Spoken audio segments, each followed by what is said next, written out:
అయోధ్య రామజన్మభూమి Teerthkshetra trust ఏదైతే ఉందో అక్కడ ఒక ఫుల్ టైం ఒక రకంగా చెప్పాలంటే సీఈఓని అపాయింట్ చేయాలనే యోచనలో ఉన్నట్టుగా సమాచారం. సో నిజంగా అవసరం కూడానేమో అనిపిస్తుంది. ఎందుకంటే అక్కడ ట్రస్ట్ సభ్యులే, చంపత్రాయ్ గారు ట్రస్ట్ సభ్యుడు, ఆయన్నే జనరల్ సెక్రటరీగా ఉన్నటువంటి ఆయన్నే పూర్తిగా వ్యవహారాల్ని పర్యవేక్షించిన నేపథ్యం. సో ఒక ప్రొఫెషనల్ సీఈఓ అవసరం ఉందా ఈ రామజన్మభూమి తీర్థక్షేత్ర ట్రస్ట్కి? దీన్ని ఎట్లా అర్థం చేసుకోవాలి, అంటే దీనివల్ల కలిగే ఉపయోగం ఏంటి? సాయి గారు, యూజువలీ గురుమూర్తి గారు ఇంటర్వ్యూ చూసాను మనం టైమ్స్ నౌలో. ఆయన ఏమన్నారంటే ప్రతి టెంపుల్లో ఇట్లాంటి చిన్న చిన్న ఘటనలు ఉంటాయి అని చెప్తాను. ఇది చిన్నది కాదు, చాలా పెద్ద జరుగుతుంది. So we're not discussing corruption or scam or what. ఈ దాంట్లో మనం ఇక్కడ ప్యూర్గా ఏం డిస్కస్ చేస్తున్నాం అంటే what is the way forward. SIT investigation నడుస్తుంది, సీజర్స్ ఆఫ్ అసెట్స్ సీజ్ చేస్తున్నారు, దాన్ని సీల్ చేస్తున్నారు, క్యాష్ పట్టుకుంటున్నారు, అన్నీ జరుగుతున్నప్పుడు మనం దాని మీద వెళ్ళకుండా, బికాజ్ మనం చర్చ చేసాం దాని మీద చాలా మటుకు. ఈ సీఈఓ పదవితోని రామ్ టెంపుల్కి రాబోయే డిఫరెన్స్ ఏంటి?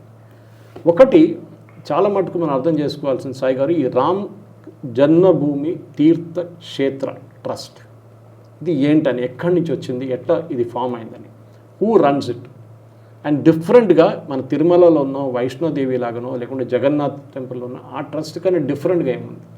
మీకు గుర్తుంటుంది జగన్నాథ్ టెంపుల్లో కూడా చాలా ఇష్యూస్ ఉండే సాయి గారు, నవీన్ పట్నాయక్ గారి టైంలో. మీకు గుర్తుంటుంది చాలా పెద్ద ఇష్యూస్ ఉండే అక్కడ. ఒకటి క్రౌడ్ మేనేజ్మెంట్ గురించి, సెకండ్ అక్కడ ఉన్న ప్రీస్ట్ల గురించి అలిగేషన్స్ ఉండే చాలా మటుకు. దాన్ని టు అ లార్జ్ ఎక్స్టెంట్ నేను మనం పోయినప్పుడు చూశాను, చాలా మటుకు క్లీనప్ చేశారు. అండ్ దాట్ ఇంపాక్ట్ మనకి ఇప్పుడు కనిపిస్తుంది. అఫ్కోర్స్ తిరుమల దగ్గర రాదు క్రౌడ్, అంత crowd, Tirumala crowd is different altogether. Manage చేయడం ఇంకా పెద్ద, ఎందుకంటే తిరుమల ఆ టెంపుల్ ఒకటే కాదు, వాళ్ళు హాస్పిటల్స్ మెయింటైన్ చేస్తారు, చిన్న చిన్న టెంపుల్స్ మెయింటైన్ చేస్తారు, మిగతా చాలా మటుకు. తిరుమల బాటిల్ నెక్ లాగా, అంటే లాస్ట్కి వచ్చి చాలా చిన్న నేరో దాంట్లోకి వెళ్ళి రావాలి, అక్కడే చాలా టైం ఇబ్బంది అవుతుంది. That is purely crowd manage. Even మీరు శబరిమల కూడా నాకు అక్కడ ఇవి బేసికల్లీ అక్కడ క్రౌడ్ మేనేజ్ చేసేటువంటి వ్యక్తి చెప్పిన విషయం సార్. మిగతా అన్ని మేనేజ్ చేస్తాం కానీ కరెక్ట్గా ఆ పదిరెట్టాంబడి ఎక్కే ప్లేస్ ఉంటుంది చూసారా, అక్కడే కరెక్ట్గా ఎన్ని సెకండ్లో ఇంతమంది వెళ్ళాలి అనేది రూల్ ఉంటుందంట. 1 minute ఇంతమంది వెళ్ళాలని. ఆ నెంబర్ పెరుగుతుంది, మనం ఏం చేయలేము, అది ఎంతమందిని తీసుకొచ్చినా కానీ బాటిల్ నెక్ లాగా. పద్మనాభ స్వామి, బట్ అయోధ్యలో ప్రాబ్లం లేదు. పద్మనాభ స్వామి అది కొత్త టెంపుల్, కొత్త టెంపుల్ కాబట్టి. ఎగ్జాక్ట్ చండీగఢ్ కట్టినట్లు ఎట్లా ఉంటుంది, హైదరాబాద్ కట్టినప్పుడు ఎట్లా ఉంటుంది. అవునవును, Hyderabad was initially 400+ years, 30 years 40 years అయిపోయింది ఇప్పుడు. కరెక్ట్. ఢిల్లీ దానికన్నా పాత. అట్లాంటి చూసుకొని వస్తున్నప్పుడు చండీగఢ్ కట్టినప్పుడు ఎంత అంటే అంత బ్యూటిఫుల్ సిటీ, లే క్రోస్బియర్ అంత బాగా కట్టారంటే బికాస్ ప్లానింగ్ ఉండే దాంట్లో. సెక్టర్ వైజ్ ప్లాన్ చేశారు, రోడ్లు ప్లాన్ చేశారు. ఇక్కడ కూడా అదే జరిగింది. యాక్చువల్లీ రామ్ జన్మభూమి తీర్థక్షేత్ర అనేది మనందరం అనుకుంటాం బీజేపీ గవర్నమెంట్ ఫామ్ చేశారు అని, కాదు. యాక్చువల్లీ November 2019లో ఈ అయోధ్య జడ్జ్మెంట్ వచ్చిన తర్వాత సుప్రీంకోర్టు ఆదేశాల మీద సుప్రీంకోర్టు సెట్ ఒక స్కీమ్ ఫార్ములేట్ చేయండి 3 నెలల లోపల. ఏంటి? ఒకటి ట్రస్ట్ ఫామ్ చేసి వాళ్ళకి భూమి అప్పగించేసింది. నౌ దట్ ద ఆటోనమస్ బాడీగా వాళ్ళని పెట్టండి. దెన్ వాళ్ళ ముస్లిం వాళ్ళకి మాస్క్ కావాల్సిన ల్యాండ్. ఇంకా దాట్ కాంట్రవర్సీ నిన్న చదివారా మీరు? వెరీ వెరీ డిప్రెసింగ్ అని చెప్పొచ్చు. వాళ్ళకి ఇచ్చిన భూమిలో వాళ్ళు ఒక హాస్పిటల్ కడదాం అనుకున్నారు, ఒక మస్జిద్ కడదాం అనుకున్నారు, ఒక ఎడ్యుకేషనల్ ఇన్స్టిట్యూషన్ కడదాం అనుకున్నారు. 15 acres అంతా ఇచ్చారు. వాళ్ళకి డబ్బులు రావట్లేదంట. ఒక చిన్న మస్జిద్ కట్టబోతున్నారంట. దానికి 2-3 రీజన్స్ మనం వీ కెన్ అజ్యూమ్. ఒకటేంటి, అక్కడున్న ముస్లిమ్స్కి బిలీఫ్ లేదా మస్జిద్ మీద, మేము ఇవ్వను పో, మా ఒరిజినల్ మస్జిద్ ఉండే కదా ఇది ఎందుకు అని చెప్పేసి అదొకటి ఉండొచ్చు. రెండోది, రామ్ జన్మభూమికి వచ్చిన డబ్బులతో కంపేర్ చేస్తారు ఎవరైనా. అవును, వాళ్ళకి ఎంత వచ్చింది చూడండి, వీళ్ళకి ఎంత వచ్చింది. 3,000 కోట్లు వచ్చినాయి ఫస్ట్ కన్స్ట్రక్షన్ టైంలో. ఇప్పుడు రెగ్యులర్గా దాని తర్వాత వచ్చిన డబ్బులు సపరేట్ ఉంది, 320 కోట్లు ఎంత డే టు డే మేనేజ్మెంట్ కోసం. సో ఆ డబ్బులు రాకుండా దానికి ఐ వాజ్ షాక్డ్ ఎస్టర్డే చూసి. ఇప్పుడు వాళ్ళు చిన్న ఒక మస్జిద్ కడుతున్నారంట, హాస్పిటల్ లేదు, స్కూల్ లేదు, ఏం లేదు, డబ్బులు లేవంట. బహుశా హిందువులు కొంచెం ఓపెన్ అప్ చేసి ఇస్తే బాగుంటుందేమో, వాళ్ళు కూడా చూపించాలి that we're so open hearted. మీరు వాళ్ళు ఇవ్వకపోతే మేము మీకు ఇస్తామని చెప్పి. ఎందుకంటే ఇక్కడ ఓవైసీ ఒక పిలిపిస్తే 100,000 కోట్లు వస్తుంది కాబట్టి, కానీ అక్కడ అది చేయర్లే. ఎనీవే ఇది జరిగింది సాయి. సో ఈ 3 నెలల లోపల వీళ్ళు acquisition of a certain area Ayodhya act 1993 అని ఒక చట్టం తీసుకొచ్చారు. ఓకే, సెంట్రల్ ఏం చేశారు, కాన్స్టిట్యూట్ చేసి ఒక ట్రస్ట్ని ఫామ్ చేశారు February 5వ తారీఖు 2020లో. ఓకే, వీళ్ళు ఈ ల్యాండ్ వాళ్ళకి గెజెట్ నోటిఫికేషన్తో ట్రాన్స్ఫర్ చేశారు. అక్కడి నుంచి గవర్నమెంట్ రోల్ అయిపోయింది. ఉందా అంటే ఉంది. ఎట్లా అది నేను చెప్తాను మీకు. వాళ్ళ రిప్రజెంటేటివ్స్ ఉన్నారు బోర్డులో, ఈ ట్రస్ట్లో వాళ్ళు కూడా ఉన్నారు. ఉత్తరప్రదేశ్ గవర్నమెంట్ రిప్రజెంట్, అది ఎప్పుడు అంతే. ఇప్పుడు మీరు హైదరాబాద్ మెట్రో తీసుకోండి సార్, ఇప్పుడు అఫ్కోర్స్ గవర్నమెంట్ టేక్ ఓవర్ చేసుకున్నారు. ఇనీషియల్ ఫేజ్లో వాళ్ళు 21% ఎంతో వాళ్ళ స్టేక్ ఉంటుంది. ఎట్లా స్టేక్ అంటే ల్యాండ్ మేము ఇచ్చాం కదా, ల్యాండ్ మేము అక్వైర్ చేసి మీకు ఇచ్చాం land, so that land belongs to us. So మాకు ఆ స్టేక్ మాకు ఉంటుంది. ప్రతి ప్రాజెక్ట్లో మేజర్ ప్రాజెక్టులు ఉంటుంది. So Tirupati Jagannath temple, Vaishno Devi or Kashi Vishwanath కాకుండా రామ్ టెంపుల్ని ఒక డెడికేటెడ్ స్టాట్యూట్ లేదు స్టేట్ లెజిస్లేచర్ది. అది ప్రాబ్లం. మీరు తిరుమల కానీ వైష్ణోదేవి చూడండి, స్టాట్యూట్ ఇచ్చారు, దే పాస్డ్ ఎ లా అన్నమాట. ఇక్కడ సెంట్రల్ గవర్నమెంట్ దగ్గర సుప్రీంకోర్టు చెప్పారు మీరు ఇట్లా చేయండి అని చెప్పేసి, దానికోసం వాళ్ళు చేశారు. సో సెంట్రల్ గవర్నమెంట్లో స్కీమ్లో నోటిఫికేషన్లో కూడా ట్రస్ట్ డీడ్ ఎవరి పేరు మీద ఉంది, రామ్ జన్మభూమి తీర్థ క్షేత్ర మీద ఉంది. దర్కోస్ రీజన్ ఏంటి, ఇది కన్వెన్షనల్ ఒక ప్రైవేట్ రిలీజియస్ ట్రస్ట్ కాదు, nor is it a statutory temple board, రెండు కాదు అన్నమాట. బికాస్ లెజిస్లేషన్ తోటి రాలేదు. It's a unique institution Sai గారు. Ram Janmabhoomi is unique institution. Okay, religious trust executive యాక్షన్తో తీసుకొచ్చారు, దాన్ని జ్యుడిషియల్ మ్యాండేట్లో దాన్ని వీళ్ళు ఒక క్రెడిబిలిటీ ఇచ్చారన్నమాట. ఇప్పుడు క్వశ్చన్ వస్తుంది, మన అందరి స్కాములు అది ఇదని దాని గురించి అసలు I'm not getting in to it again, sorry, ఎందుకంటే చాలా మాట్లాడాను దాని గురించి. ఇప్పుడు ఎస్ఐటి చేస్తున్నారు, వాళ్ళ పని వాళ్ళు చేయనియండి, దాని తర్వాత మనం we can revisit the entire thing. Temple నడిపిస్తున్నది day to day 15 member trust నడిపిస్తున్నారు సాయి గారు, హైయెస్ట్ డిసిషన్ మేకింగ్ బాడీ. దీంట్లో మీకు ఇనిషియలీ గుర్తుంటుంది మహంత్ నృత్య Gopal Das, he was the original person. కానీ ఆయనకి పాపం హెల్త్ బాగాలేకుంటే ఆయన శాంట్లీ ఆయన అప్పగించేసి కేమ్ టు లీడర్షిప్ ఆయన చంపత్ రాయ్కి అప్పగించేశారు. ఈ became the public face of Ram Janmabhoomi Teerthkshetra. కానీ ఇప్పుడు ఈ ట్రస్ట్ డీడ్లో ఏమని చెప్పారు, permanent members, nominated members, ex officio representatives and representation from the Hindu community as well as central government and Uttar Pradesh government representatives. So 15 మెంబర్లు వీళ్ళందరూ ఉన్నారు. ఇప్పుడు మీరు అంటారు వీళ్ళంటారు మీరు ఉత్తరప్రదేశ్ గవర్నమెంట్ లేరు కదా దానికోసం మీరు చేస్తారు కదా, అందరూ ఉన్నారు దాంట్లో. కానీ ప్రాబ్లం ఎక్కడ వస్తుంది సాయి గారు, ఒక కంపెనీ నడిపిస్తున్నప్పుడు we can just take an example, ఒక 1000 crore కంపెనీ నడిపిస్తున్నప్పుడు దానికి ఒక బోర్డ్ ఆఫ్ డైరెక్టర్స్ ఉంటారు. ఈ బోర్డ్ ఆఫ్ డైరెక్టర్స్ రోజు పొద్దున వచ్చి కూర్చోరు, వారు ఎక్కడ కూడా ఉంటారు వాళ్ళు. ఓకే, ఒక కంపెనీ ఎండి ఉంటారు, దాని మీద చైర్మన్ ఉంటారు, maybe there is an executive director, దాని తర్వాత CEO లెవెల్కి వచ్చినప్పుడు CEO, CFO వీళ్ళు కంపెనీ నడుపుతారు డైలీ. కరెక్ట్. రామ జన్మభూమిలో ఇదే జరిగింది. కానీ వాళ్ళ దగ్గర CEO లేకుండే. సో చంపత్ రాయ్ కానీ ఎవరైనా కానీ వాళ్ళు ఇది చూసుకుంటే వాళ్ళకి ఇంకా 10 పనులు ఉంటుంది. ఇది ఒక్కటే కాదు, they got other things to do. కాకపోతే అందులో ప్రొఫెషనల్ సిస్టమ్ లేదు. సో ఇప్పుడు ఏం జరిగిందంటే, ఇప్పుడు అఫ్కోర్స్ ది ట్రస్ట్లో పరశురం గారు ఉన్నారు, who argued the case. IAS officer Prashant Lokhande central government representative ఆయన, ఐఏఎస్ ఆఫీసర్ సంజయ్ ప్రసాద్ కానీ Shashank Tripathi UP government representative. Rest all of them are from Hindu కమ్యూనిటీలో ఉన్న ప్రీస్ట్ సియర్స్ వచ్చారు, అంటే స్వామీలు చాలామంది ఉన్నారు. So total 15 members. ఇప్పుడు ప్రాబ్లం ఏం జరుగుతుందంటే చీఫ్ ఎగ్జిక్యూటివ్ లేరు సాయి గారు. నౌ వాళ్ళు మీకు తెలిసిందే, రోజుకి 1,00,000 మంది వచ్చే టెంపుల్ ఒకటి ఉంటుంది, ఇట్లా ఇదంతా అదే కేటగిరీలో వస్తుంది.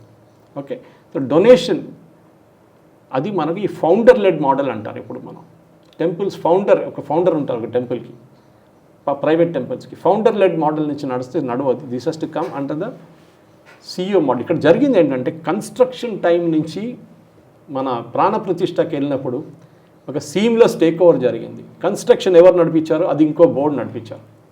Nripendra Mishra, who the former principal secretary in prime minister's office, ఆయన కన్స్ట్రక్షన్ ఫేజ్ దాకే ఉన్నారు ఆయన.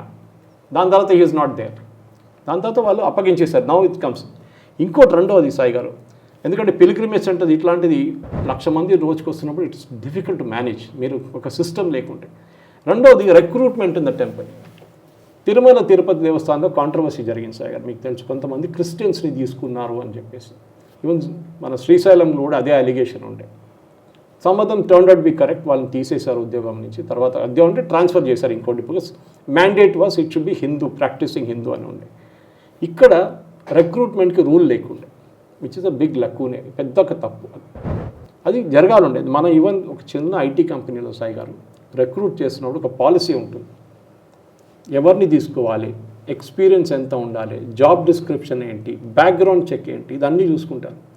ఇక్కడ జరిగింది ఏంటంటే చాలా మటుకు ఈ 6 మంది అవుట్సోర్స్ కౌంటింగ్ ఏజెంట్ ఉన్నారు చూడండి సార్, వాళ్ళ మీద ఆరోపణలు ఉన్నాయి. మిగతా ఎవరి మీద ఆరోపణలు లేవు. ఈ 6గురిని పట్టుకున్నారు, అరెస్ట్ చేశారు, జైల్లో ఉన్నారు. ఇప్పుడు వాళ్ళు ఛార్జ్ షీట్ కూడా చేస్తారు. వీళ్ళ 6గురిని యాక్చువల్ రిక్రూట్ చేయాల్సింది స్టేట్ బ్యాంక్ ఆఫ్ ఇండియా. చేశారంటే చేశారు, కానీ వాళ్ళు ఏం చేశారు, అడిగారు మీకు ఎవరైనా తెలిసి ఉన్నారు, ఈయన ఉన్నారు తీసుకోండి, మీకు తెలుసా తీసుకోండి, ఇట్లా తీసుకున్నారు. వాళ్ళు 20 మంది దాకా తీసుకున్నారు. దాంట్లో 6గురు పట్టుబడ్డారు. ఇక్కడ ద ఫస్ట్ మిస్టేక్ అన్నమాట. ఏది రిక్రూట్మెంట్. మీరు ఈజీగా దాన్ని స్టేట్ బ్యాంక్ మీద దోసేయచ్చు, వాళ్ళు చేశారు పని, వాళ్ళు చేయలేదని చెప్పేసి. కానీ స్టేట్ బ్యాంక్ ఏమంటారు, మేము తప్పు చేసాం కరెక్ట్, కానీ మేము తీసుకున్న వాళ్ళు రికమెండేషన్ మీద తీసుకున్నాం, which is again one of the big mistake. దాంట్లో ఒక టీను యాదవ్ అని కూడా దొరికాడు చూడండి, వాడు కీస్ కూడా ఇచ్చేసారంట. అంటే ఎట్లయిపోయింది, దొంగ దగ్గర కీస్ ఇచ్చినట్లు అయిపోతుంది అనమాట. He was the driver actually they. ఇప్పుడు ఎస్ఓపి మీద వచ్చినప్పుడు సాయి గారు చాలామంది అనిల్ మిశ్రా అని చెప్పి ఆయన ఒక ఎస్ఓపి దీంట్లో డ్రాప్ చేశారు చాలా క్లియర్గా. అది ఇంప్లిమెంట్ చేయలేదు. Lack of implementation. ఎందుకంటే చాలా మటుకు ప్రైవేట్ ఇంటర్నల్ ఆడిట్ 2020 ఆడిట్ జరిగింది సాయి గారు. 2020లో ఒక ఆడిట్ జరిగింది. We're in 2026. టెంపుల్ అప్పుడు స్టార్ట్ కాలేదు ఇంకా. అప్పుడు వాళ్ళు చేసిన అక్కడి నుంచే వాళ్ళు ఎస్ఓపి గురించి మాట్లాడుతున్నారు, ఫైనాన్షియల్ రికార్డ్ గురించి మాట్లాడుతున్నారు. రిపోర్టింగ్ హైరార్కీ, సాయి గారు మీ కింద ఉన్న స్టాఫ్ ఎవరికి రిపోర్ట్ చేస్తారు, దెర్ ఇస్ నో డెఫినేషన్. ఎవడికో నేను వాడి దగ్గర లీవ్ కావాలంటే వీందరు చెప్పేసి వెళ్ళిపోతాను, ఆయనకు తెలియదు, సీఈఓకి తెలియదు. లేకుంటే ఒక నేను 10 రోజులకి రానని చెప్పేసి వెళ్ళిపోతాడు, చెప్పకుండా వెళ్ళిపోతాడు. Who is responsible? లేకుంటే డ్యూటీ అరేంజ్మెంట్స్ ఉంటుంది, ఒకటి మార్నింగ్ షిఫ్ట్, ఒకటి ఈవినింగ్ షిఫ్ట్. దీనికి ఒక చార్ట్ ఉంటుంది. ఇప్పుడు లేదా జాబ్ డిస్క్రిప్షన్, దీంట్లో లేదంట. మై గాడ్, అదే జరిగింది.